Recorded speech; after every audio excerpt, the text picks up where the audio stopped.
کرنے جا رہا ہوں۔ جتنے آپ بیٹھے ہیں آپ سب کو مولا آباد رکھیں۔ اس مشکل وقت میں بھی ہماری زندگی کا مقصد یا حسین ہے۔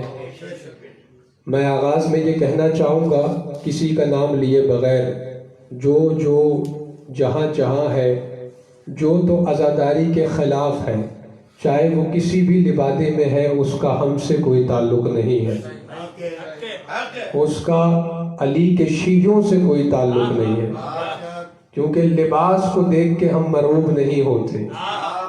توجہ رکھیے گا جی۔ اور دوسرا میں یہ کہنا چاہتا ہوں ان لوگوں سے جو یہ کہتے ہیں کہ دھواں دار تقریریں کرتے ہیں، ان کی تقریریں سنائی دے رہی ہیں سوشل میڈیا کے ذریعے، اور جنہوں نے یہ جملہ رٹا ہوا ہے کہ عزاداری ہماری شہ رگ حیات ہے، کوئی ان سے جا کر پوچھے کہ ذرا شہ رگ حیات کا مطلب تو بتائیے کیا ہے؟ یا جملہ آپ نے رٹ لیا ہے یا بچپن سے سن لیا ہے، بس تقریر میں جہاں زبان پہ آپ نے کہا عزاداری ہماری شہ رگ حیات ہے، تو یہ بولا نہ جائے بلکہ اب اسے ثابت کیا جائے جی۔ اب بولنے والا وقت گزر گیا۔ خطبہ، واعظین، علماء اور جو دیگر بڑے بڑے اکابرین ہیں، قوم و ملت کے لوگ ہیں، یہ جملہ بہت بول لیا آپ نے، اب اس جملے پہ عمل کرنے کا وقت آ گیا ہے، کیونکہ شہ رگ حیات کیا ہوتی ہے؟ وہ رگ کہ جسے دبایا جائے تو حیات رک جاتی ہے جی، جسے کاٹا جائے تو حیات ختم ہو جاتی ہے۔ تو آپ کی اس شہ رگ حیات کو دبایا بھی جا رہا ہے اور کاٹنے کی کوشش بھی کی جا رہی ہے، لیکن آپ تو ٹس سے مس نہیں ہو رہے ہیں، تو پھر ہم یہی سمجھیں گے کہ یہ جملہ بس کہنے کی حد تک ہے، کیونکہ اب جب عمل کا میدان آیا، عمل کا دور آیا ہے، تو طرح طرح کے خطاب سننے کو مل رہے ہیں، مگر جن کی شہ رگ حیات ہے، جن کے طاقت میں جو ہوگا وہ تو کریں گے، ذکر کریں گے چاہے جہاں بھی ہوں گے۔ اگر ہم اکیلے علم اٹھا کر ہمیں جانا پڑا تو ہم اکیلے اٹھا کے چلے جائیں گے، اگر ہمیں اکیلے کھڑے ہو کے زنجیر لگانی پڑی تو ہم اکیلے لگا لیں گے۔ ضروری تو نہیں ہے کہ جمگھٹا ہی ساتھ میں ہو، کیونکہ اب تو یہ عمل کا میدان لگ چکا ہے، اور اب عقیدے کے ساتھ عمل سے بھی آپ نے ثابت کرنا ہے کہ آپ کتنے علی والے ہیں۔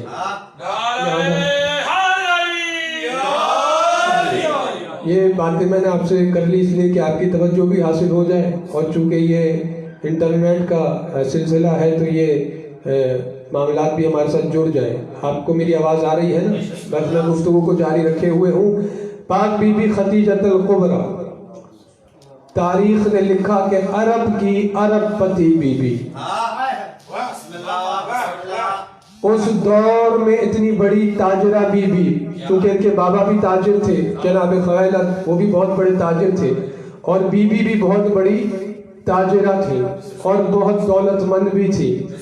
یعنی بی بی کے تجارت کے قافلے حضور جو نکلا کرتے تھے مکہ سے، تو قافلے کا ابتدائی حصہ یمن میں داخل ہو جاتا تھا تو آخری اونٹ مکے سے نکل رہا ہوتا تھا۔ جس بی بی کی تجارت کے اتنے بڑے بڑے قافلے ہوں تو اس بی بی کی دولت کتنی ہوگی؟ کیونکہ معاملہ یہ ہے کہ اس وقت کمپیوٹر تو تھا نہیں، یہ ٹیکنالوجی تو تھی نہیں، تو کیلکولیشن تو ہو نہیں سکتی تھی کہ کتنی دولت ہے۔ اور ابھی آگے چل کے ہم اس پہ مزید گفتگو کریں گے قرآن سے، احادیث سے، جب تک آپ ساتھ دیتے رہیں گے گفتگو چلتی رہے گی کہ یہ دولت تھی کیا اور یہ دولت آئی کہاں سے تھی، کیونکہ یہ اس دور کی بات ہے۔ تاریخ ادب، تاریخ عرب کو ذہن میں رکھنا ہے۔ یہ وہ دور ہے کہ جب بھوک گھر میں ناچ رہی تھی، گھر گھر میں فاقے پڑے ہوئے تھے، پیٹ بھر کھجور کھانے کے لیے نہیں تھی۔ تاریخ میں تو یہی لکھا ہے نا۔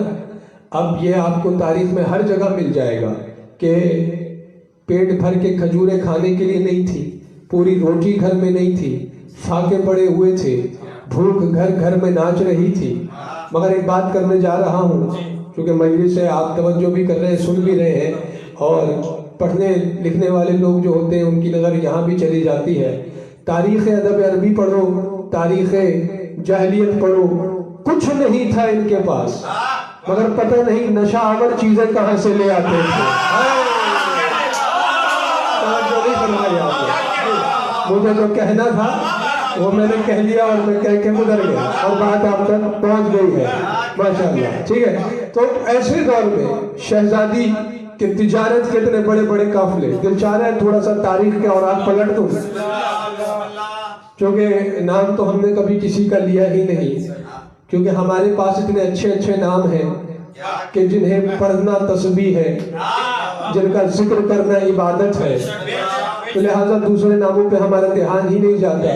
لیکن تاریخ کے اوراق جب ہم پلٹتے ہیں تو ہمیں یہ نظر آتا ہے کہ جب بی بی کے تجارت کے قافلے رات میں نکلا کرتے تھے, رات کی تاریخی میں حضور ناصر بھائی جب رات میں نکلا کرتے تھے تجارت کے قافلے, تو اس وقت مکے کے چونکہ کام دھندا تو تھا نہیں, سارے بھوکے ننگے تھے, تو رات کے اندھیرے میں عرب کے ڈاکو بی بی کے اس قافلہ تجارت سے ڈکیتی کر لیا کرتے تھے.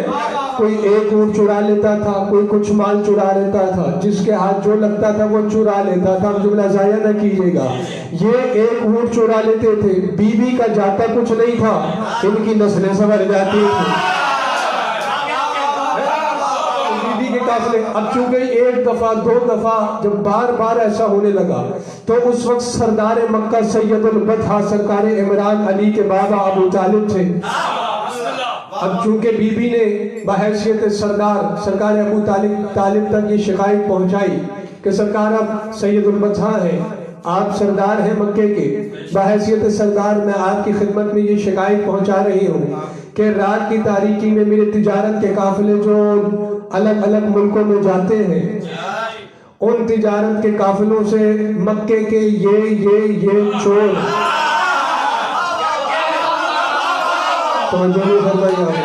جی ہاں. اور یہ صرف ہم نہیں کہہ رہے, اگر آپ کو یاد ہو تو اب تو وہ دنیا میں نہیں رہے, جنید جمشید نام تھا ایک شخص کا, اس نے ٹی وی پہ بیٹھ کے کہا تھا کہ عرب میں اسلام سے پہلے کوئی کام تھا ہی نہیں, سب تو چور ہی تھے. میں کچھ نہیں کہہ رہا, یہ اس نے کہا تھا اور آن دا ریکارڈ یہ بات موجود ہے. میں کچھ نہیں کہہ رہا, میں تو یہ بتا رہا ہوں کہ بی بی تجارت کیا کرتی تھی, کیونکہ شرفا کے گھر تو اس وقت بھی تھے نا. تو بی بی نے سرکار ابو طالب سے شکایت کی کہ یہ لوگ اس برے کام میں پڑ گئے ہیں, میرا کوئی نقصان نہیں ہے مگر یہ کبھی اس گناہ میں پڑ گئے ہیں, لہٰذا آپ سردار ہیں تو آپ فیصلہ کیجئے ان کے اور میرے بارے میں کہ یہ میرے قافلے میرے تجارت کے قافلے سے چوری کرتے ہیں. تو سرکار نے فرمایا کہ آپ گھبرانے کی ضرورت نہیں ہے, ہم اس مسئلے کا حل نکال لیں گے. اب یہاں بردباری اور حلم میں ابو طالب کو ذرا ملاحظہ فرمائیے گا. اور یہ وہ وقت ہے جب قوانین رکھے گئے تھے اسلام کے, جو ان گھروں میں قانون تھے اللہ نے وہ شریعت بنا دی. تو سرکار ابو طالب نے تمام قریش کے لوگوں کو, مکہ کے لوگوں کو جمع کیا, ان کو بلایا اپنے گھر میں. جمع کرنے کے بعد سرکار نے کہا کہ دیکھو رات کی تاریکی میں پردہ دار مستور کے قافلے لوٹنا کوئی مردانگی نہیں ہے. اللہ اللہ, آپ سلامت ہیں, آپ سلامت ہیں, آپ جیتے ہیں. سرکار نے فرمایا یہ کوئی مردانگی نہیں ہے. یہ پورا خطبہ موجود ہے جو خطبہ قریش کے نام سے مشہور ہے, کہ علی کے بابا نے اس وقت دیا تھا. انہوں نے کہا اس میں کوئی مردانگی نہیں ہے. تو وہ پہلے تو ادھر ادھر دیکھنے لگے, کہا یہ آپ سے کس نے کہا؟ تو سرکار نے کہا ہم سے کوئی چھپا ہوا ہے نہیں, ہاں ہم سب کو جانتے ہیں اور اچھی طرح جانتے ہیں, اور صرف تمہیں نہیں تمہاری نسلوں کو جانتے ہیں. تو ہمارے سامنے ادھر ادھر کی بات کرنے کی ضرورت نہیں ہے. ہم تمہیں یہاں بلا کے یہ سمجھا رہے ہیں کہ یہ کوئی مردانگی نہیں ہے, یہ کوئی اچھا کام نہیں ہے. تو ان میں سے ایک صاحب اٹھ کھڑے ہوئے, انہوں نے کہا حضور اگر آپ بحیثیت سردار بی بی کا, اس شہزادی کا, اس تاجرہ بی بی کا فیصلہ کر سکتے ہیں تو بحیثیت سردار ہمارا بھی فیصلہ کیجئے. آپ بتائیے ہم کریں کیا؟ یہاں کرنے کے لیے کوئی کام ہی نہیں ہے, پتھر ہے, پہاڑ ہے, صحرا ہے, کیا کرے؟ نہ کوئی صنعت ہے, نہ کوئی فصلیں ہیں, کچھ بھی تو نہیں ہے. اگر ایک اونٹ لے کے تجارت پہ جائیں, راستے کے اخراجات پورے کریں یا وہاں سے کچھ کما کے لائیں. تو سرکار نے مسکرا کے فرمایا تم نے مجھے پہلے کیوں نہیں بتایا تمہارے پاس کرنے کے لیے کوئی کام نہیں ہے. اس مسئلے کا حل ہم ابھی کیے دیتے ہیں. ایسا کرو کہ جس کے پاس ایک گھوڑا ہے وہ ایک گھوڑا لے آئے, جس کے پاس 2 اونٹ ہے وہ 2 اونٹ لے آئے, جس کے پاس جو ہے وہ لے آئے. یہ بیوی کے تجارت کا قافلہ جاتا ہے, اس میں تم اپنا مال بھی بھیج دو.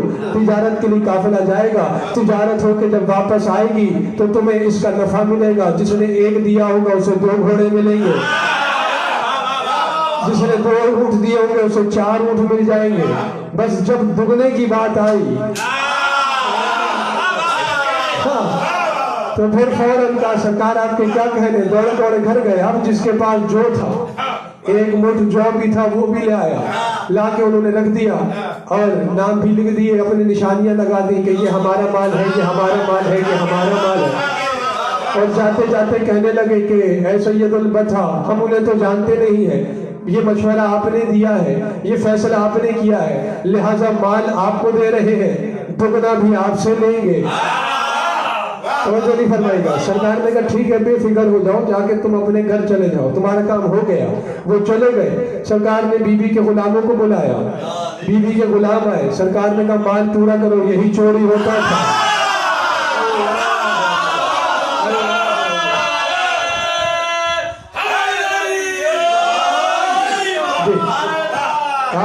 یہی مال چوری ہوتا تھا. انہوں نے کہا یہ کس نے کہا, یہ نشانیاں بھی ہے, یہ فلاد بھی کا ہے, یہ فلاد بھی کا ہے. کہا لیکن خبردار, ہم مکے کی گلیوں میں امن چاہتے ہیں, کوئی خون ریزی نہیں چاہتے, کوئی لڑائی جھگڑا نہیں. یہ مال مل گیا ہے, یہ لے جاؤ. اگلا جو تجارت کا قافلہ جائے, اپنی ملکہ سے, اپنی شہزادی سے کہنا کہ میں نے یہ کہا ہے کہ جب تجارت کر کے قافلہ واپس آئے, ابھی سلام نہیں آیا ہے, ابھی اعلان نہیں ہوا ہے, ابھی قانون رکھے جا رہے ہیں, تاکہ جب تجارت سے قافلہ واپس آئے تو اس منافع کی, اس فائدے سے کچھ صدقہ خیرات نکال کر. توجہ نہیں فرمائی آپ نے, سبحان اللہ سبحان اللہ. کچھ صدقہ خیرات نکال کر ادھر ادھر آگے پیچھے. اور پھر بیوی کے تو دسترخوان مشہور ہے, اس سے یہ کھایا کرتے تھے, آگے پیچھے سب جگہ. تو ایسا ہی ہوا, مال چلا گیا. اب ناصر بھائی جملہ ہے, یہ بزرگ علماء پڑھتے آ رہے ہیں, شہید ناصر عباس نے بھی اس جملے کو پڑھا, اور بھی خطبہ وائزین پڑھتے ہیں. کہتے ہیں کہ اگلے دن جب قافلہ نکلا تو منظر بدل گیا تھا. لطف لیجیے گا جملے کا, اگلے دن جب قافلہ نکلا تو منظر ہی بدل گیا تھا. کیسے؟ کل تک جو چور تھے آج محافظ بنے ہوئے تھے.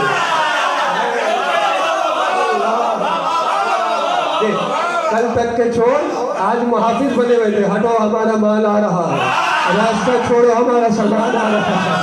اور بیوی کے نوکر سکون سے یہ مال بھی خود اتار رہے ہیں, خود چڑھا رہے ہیں, ٹھیک ہے نا. اور پھر جلدی سے میں واپس آؤں, آپ لطف لے رہے ہیں, حالانکہ تاریخ میں لوگ سو جاتے ہیں, لیکن آپ اشارے سارے سمجھ رہے ہیں. ماشاءاللہ, یہی تو فائدہ ہوتا ہے علی کو دل میں بسانے کا.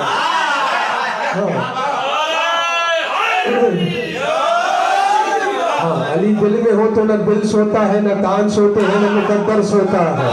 تو بس جب لوٹ کے آیا تجارت کا قافلہ, تو کہتے ہیں, تاریخ بتاتی ہے کہ بی بی کو بہت زیادہ منافع ہوا اس سال. اور اتنا زیادہ, ابھی تو شروع کیا ہے میں نے انشاءاللہ, یہ عقائد تو تاریخ آپ سنتے رہتے, آگے پڑھیں گے. میں نے کہا توجہ بھی آپ سب کی ہو جائے, مل جائے. اتنا زیادہ منافع ہوا, بی بی نے دیکھا کہ یہ سارے چور ایک رات میں اتنے شریف ہو گئے, یہ بالکل اچھے اور ڈیسنٹ ہو گئے. تو بی بی نے کہا کہ ابو طالب کے حلم کے کیا کہنے, ان کی بردباری کے کیا کہنے, ان کی سوچ کے کیا کہنے, ان کے فیصلے کے کیا کہنے, کہ ایک ہی رات میں ان چوروں کو ابو طالب نے برے کام سے ہٹا کے اچھے کام پہ لگا دیا. بی بی نے اپنے غلاموں سے کہا کہ جتنا منافع ہوا ہے 80,000 درہم یا جو بھی تھا اس وقت, وہ اچھا خاصا ذہن میں رہے, گھر گھر میں بھوک ناچ رہی ہے. اور ایسے وقت میں بی بی نے وہ منافع الگ کیا, اور اس منافع کو الگ کر کے سرکار ابو طالب کی خدمت میں بھجوایا, اور ان کی قدموں میں رکھوا دیا کہ یہ آپ کی سوچ کے, آپ کے علم کے, آپ کے فیصلے, آپ نے اتنا بڑا احسان کیا ہے, تو یہ میری طرف سے تحفہ قبول کیجئے. تو میں اسے یوں سمجھانا چاہوں گا کہ ابھی خمس کے احکام آئے نہیں ہیں. توجہ نہیں فرمائی آپ نے, توجہ نہیں فرمائی آپ نے جی, ابھی تو قوانین رکھے جا رہے ہیں, یہ آپ رکھیں. تو سرکار ابو طالب نے کہا کہ اللہ نے ہمیں سرداری عطا کی ہے, ہمیں نسل ابراہیم میں, ذریت اسماعیل میں رکھا ہے, ہم اجرت کی خاطر احسان نہیں کرتے. تو بی بی نے کہا پھر ہم بھی شرمندگی کی زندگی نہیں جیتے, آپ نے احسان کیا ہے تو کچھ رکھنا پڑے گا. ابو طالب کچھ رکھتے نہیں ہیں اور بی بی کہتی ہے کچھ نہ کچھ رکھنا پڑے گا. تو سرکار ابو طالب نے کہا وقت کیسا ہے, لوگ کھجوروں کے لیے ترس رہے ہیں, اور ایسے وقت میں علی کے بابا کے قدموں میں سونا چاندی ڈھیر ہوا ہوا. یہ بات ذہن میں رکھنی, تمہیدی گفتگو ہے, انشاءاللہ آگے جائیں گے تو لطف آئے گا, حدیث ہم پیش کریں گے. تو کہا کہ احسان اگر کچھ آپ کرنا ہی چاہتی ہیں تو پھر یہ کیجئے گا, لطف لیجئے گا. فرمایا ابو طالب نے کہ میرے بڑے بھائی عبداللہ کا بیٹا محمد جواد ہے, میرا بھتیجا ہے, اگلا جو آپ کا تجارت کا قافلہ جائے تو آپ میرے بھتیجے کو, میرے بڑے بھائی کے بیٹے کو اس تجارت کے قافلے میں ساتھ لے کر جائیں, تاکہ آپ کو پتہ چلے کہ ہم کون ہیں. اللہ اکبر. یہ تو انتخاب کبریا ہے, اگر وسیلے بنے, معاملات بنے. ایسے ہی ہوا تو اگلے تجارت کی قافلے کی تیاری ہو رہی تھی. صبح کو سرکار اپنے شریف, دنیا کے شریف ترین چچا, اپنے شریف ترین بھتیجے کو لے کر بی بی کے محل پر پہنچے. اب یہ عقیدے کی معراج کا منظر ہے. یہ صرف کانوں کے پردوں سے نہیں, دل کے پردے سے سننے, دل کے کانوں سے سننے والی بات ہے. ایک مرتبہ جب بی بی کو پیغام ملا کہ سرکار ابو طالب سید بطحہ سردار مکہ, کعبے کی تالے کی چابیاں جن کے گھر میں ہے, خانہ کعبہ کی, وہ سردار اپنے بھتیجے کے ساتھ آ گئے ہیں. بی بی نے اپنے بستر طہارت کو چھوڑا, اپنے قیمتی پردوں کو ہٹا کر ایک مرتبہ جب منظر دیکھا تو منظر کیا ہے, عالم رویت میں جس عظیم نور کی زیارت کیا کرتی تھی. وہ عظیم نور مجسم صورت محمد کی صورت میں دروازے پہ کھڑا ہے. پردہ حائل ہوا بیچ میں, ایک طرف شہزادی آئمہ کی جدہ, دوسری جانب سید البطحہ اور سرکار سید رحمت للعالمین بیٹھ گئے. اب بی بی نے پوچھا یہ ہے آپ کے بھتیجے؟ کہا یہ ہیں ہمارے بھتیجے. لطف لیجئے گا. بی بی نے پوچھا کہ کیا پہلے تجارت کی ہے انہوں نے؟ کہا نہیں, یہ نہ کچھ سیکھتے ہیں نہ انہیں کچھ سیکھنے کی ضرورت ہے. بی بی نے کہا وہ کیسے؟ کہا یہ وہ ہے, جملہ ضائع نہ لکھو, جو ہر ہنر کو بھی جانتے ہیں, ہر لغت کو بھی جانتے ہیں.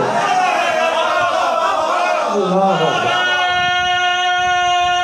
حیدری, یہ ہر لغت بھی جانتے ہیں, یہ ہر ہنر بھی جانتے ہیں. کہا اچھا. اب دیکھیں تجارت کے اس سفر میں بہت معجزات ہیں جو کتب میں آئے ہیں, جو میں نے پڑھے ہیں آنکھوں سے اپنے, کیونکہ سارے پڑھنے لگے تو پھر رات پوری گزر جائے گی. ایک معجزہ جو آغاز میں ہی پیش آیا, اگر اجازت دے تو میں آپ کی سماعتوں کی نظر کریں, توجہ رکھیے گا میری جانب. بی بی نے کہا اچھا ٹھیک ہے. جب سفر تجارت کی بات بی بی کر چکی سرکار عمران سے اور رضایت رسول بھی واضح ہو چکی, اس کے بعد بی بی نے اپنے بااعتماد غلام سے کہا میسرا جاؤ وہ اونٹ لے کر آؤ, اس اونٹ کو لے کے آؤ جو سب سے سخت ترین اونٹ ہے. میں دیکھنا چاہتی ہوں محمد سواری کیسے کرتے ہیں. توجہ رکھیے بھائی, کتاب میں جیسا ہے میں ویسے بیان کر رہا ہوں, اور اس کی تشریح میں جائیں گی تو وقت زیادہ ہو جائے گا. میں سر نے کہا ٹھیک ہے. وہ چلا گیا, وہ اونٹ لے کر آیا. اب اونٹ کون سا لے کر آیا؟ وہ اس اونٹ کے بارے میں یہ لکھا گیا ہے کہ اس کی پشت پہ سواری تو دور, اس کی پشت پہ کوئی ہاتھ بھی نہیں رکھ سکتا تھا. اتنا غصے والا, اتنا سخت ترین, اتنا بھکرا ہوا اونٹ تھا. اور کتاب میں یہ بات لکھی ہوئی ہے, اصل میں اس نے اپنی پیٹھ پہ کسی کو اسی لیے نہیں بیٹھنے دیا کیونکہ اس کی پیٹھ پہ, اس کی پشت پہ رحمت للعالمین نے سفر کر رہا تھا. جملہ آ گیا ہے, کہہ دوں سنبھال لیں گے. بھائی جس جانور پہ اللہ کے رسول محبوب رسول نے سواری کرنی تھی, اس جانور کی پشت اللہ داغدار نہیں ہونے دیتا. کیونکہ ایسا مسلمان ہے رسول کی سب سے شریف ترین بیوی کی پہلے شادیاں دکھ رہا ہے.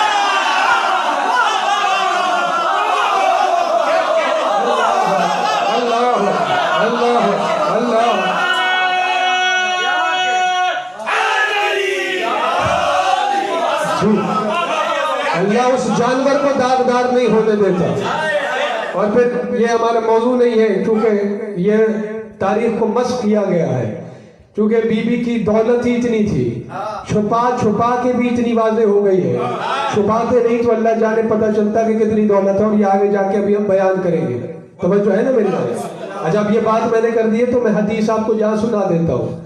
جب سلمان محمدی بارگاہ رسالت میں داخل ہوئے تو اس وقت رسول نے فرمایا تھا من عرف قدر خدیجہ فقد عرف قدری ومن احانت قدر خدیجہ فقد احانت قدری۔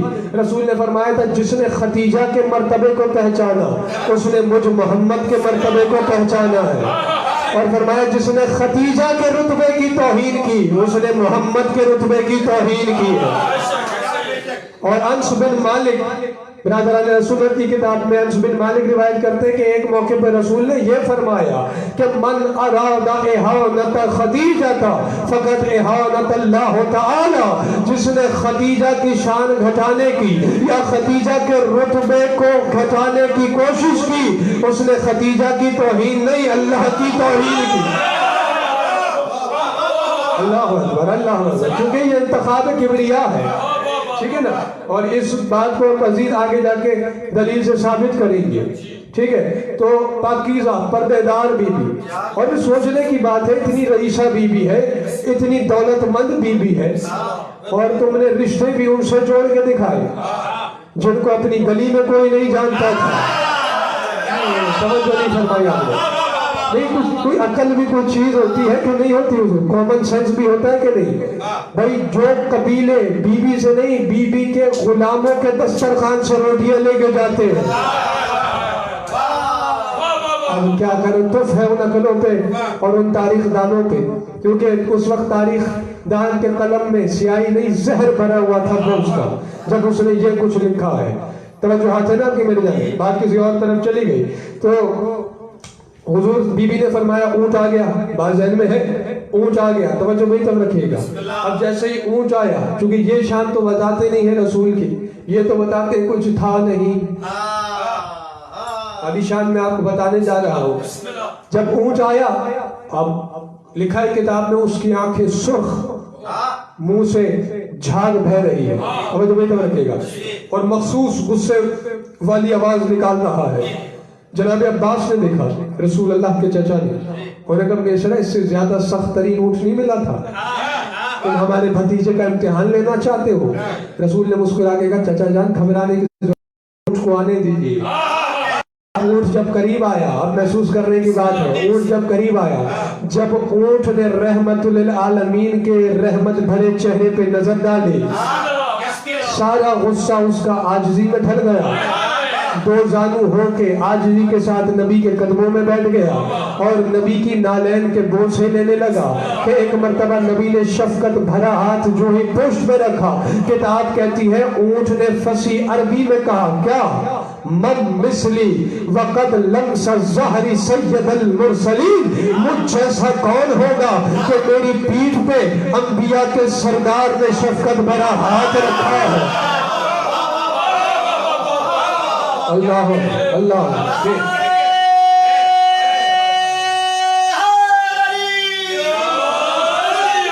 مجھ جیسا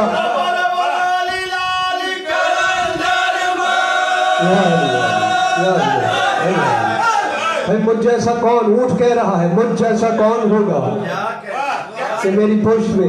اب جتنے لوگ وہاں کھڑے تھے حضور علی والوں، ان لوگوں نے فوراً کہہ دیا، اور یہ جو کہہ رہے تھے اس وقت رسول کے بارے میں، آج جتنے گستاخ ہیں رسول کے لگتا ہے انہی گستاخوں کی نسل ہے، سمجھ رکھیے گا میری بات۔ انہوں نے فوراً جب یہ منظر دیکھا منہ کھل گئے، اونٹ فصیح عربی بول رہا ہے، تھوڑی دیر پہلے کسی کے قابو نہیں آ رہا تھا، ابھی کس عاجزی سے بیٹھا ہوا نبی کے قدم چوم رہا ہے، تو فوراً کہنے لگے ما ھذا الا سحر شدید، نقل کفر نہ باشد، فوراً کہنے لگے کہ ابو طالب کے بھتیجے سے عجیب جادو ظاہر ہوا ہے، سمجھو رکھیے گا۔ تو اس وقت کتاب کہتی ہے کہ بی بی خدیجہ نے انہیں ڈانٹ کے کہا خبردار اسے جادو نہ کہنا، یہ تو عظمت پیغمبر کی دلیل ہے، یہ تو ان کی عظیم ہستی ہونے کی دلیل ہے۔ اس وقت بی بی نے کہا، اب یہ میں نے شروع سے کیا تھا، پھر بی بی نے آگے بڑھ کے کہا ہے میرے مولا، چونکہ رسول نے سادہ لباس زیب تن فرمایا ہوا تھا، یہاں تک کو سناتا ہے مولوی